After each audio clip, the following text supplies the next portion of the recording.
it's important to remember we didn't always have early voting in the state of Florida. The host of Facing South Florida, Jim DeFede, joins us now with a look back at how it started and really caught on, right, Jim?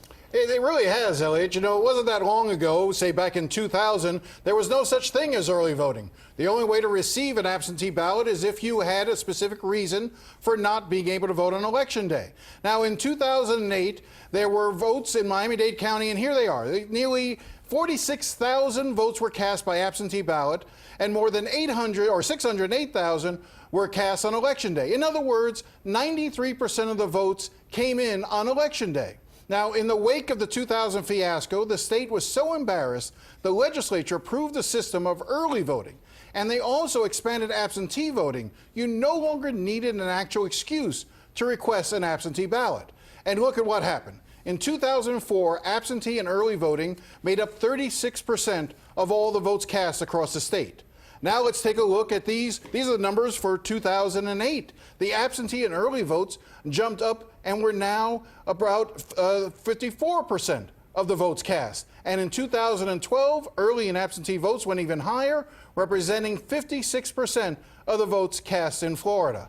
And the parties have a lot to do with this shift as well. Democrats push early voting, especially in the African-American communities, with their Souls to the Polls campaign, and Republicans make a push to get absentee ballots out. Florida isn't the only state to move early in absentee voting, however. Look at this national map. This is fascinating. The states in green all have both early voting and no excuse absentee voting, just like here in Florida. Now, the blue states have early voting, and the states in gray are still under the system Florida had back in 2000. And take a look at Colorado and Oregon, and Washington for that matter. They conduct their entire election by mail. That is remarkable, and the numbers in Florida, you know, it makes you think, why do we keep saying the election's in 2 weeks? The election is now.